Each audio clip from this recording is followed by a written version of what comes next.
Hello, thank you for buying the model. Not really buying, more like freely taking the model. Real quick, let me get my microphone. A good spot. Alright, so thank you for buying, or getting the model. I worked really hard, so I'd recommend giving me, like, some sort of credit in your game. If you don't... Anyway, so you do not have to move anything, and if you do want to move things, I can kind of show you where things are supposed to go. So these two folders are supposed to go into workspace, and this badge script is supposed to go into starter player scripts right here.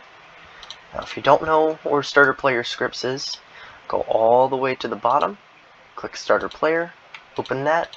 There's something called starter player scripts, open that, and there you go.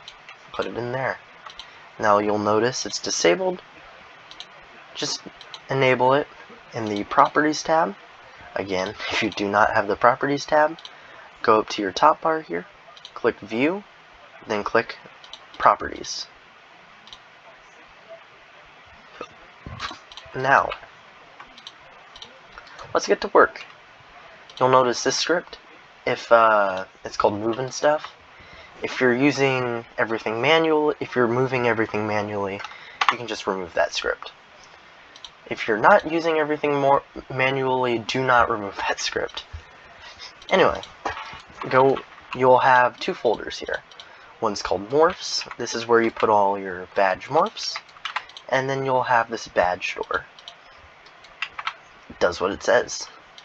Now you'll notice two things right here.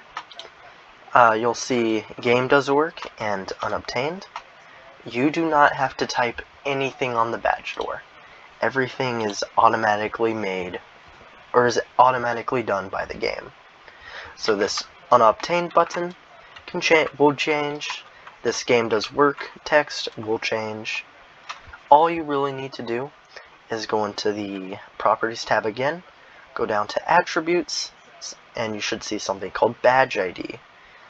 Click the badge ID value, and then put in your ID. For now, it's on a badge ID that I was using for another game. Now, that's really all you need to do.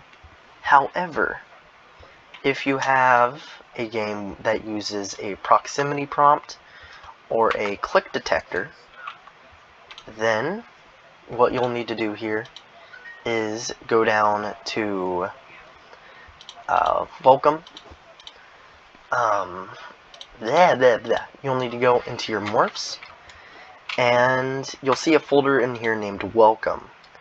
Now, the reason Welcome is in here is because it's based off of this badge door's name. So if I was to change this guy to Freddy Fazbear, now the game doesn't know that Welcome is part of the Freddy Fazbear. So what you're going to need to do is just go over to the Morph folder, type in Freddy Fazbear, and then boom, that's your morph. So what the game does is it basically gets everything inside of this folder and just makes it,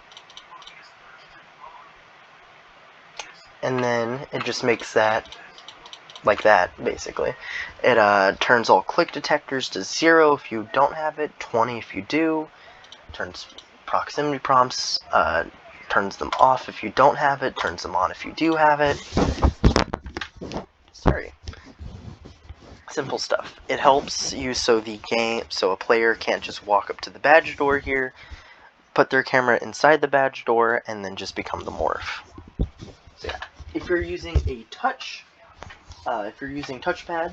for your morphs, you don't really have to use that.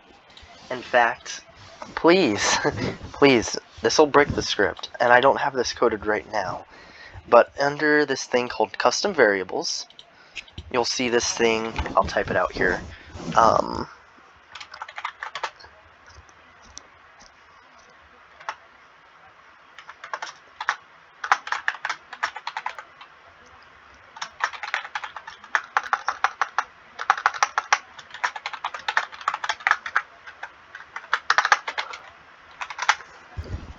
you'll see this thing called has touchpads. Now, if you do not have touchpads, then you'd set it to false. If you do have it to touchpads, you just type in true. Easy stuff. And if you have touchpads in your game, if this is set to true, it'll make everything relating to proximity prompts, including this morph folder, go away. So if you have touchpad morphs, as in you touch a pad and then you become a morph, do not put your morphs in this folder. Alright. Now, the rest is all you. You can go play around with the text in here, you can change different colors, and yeah.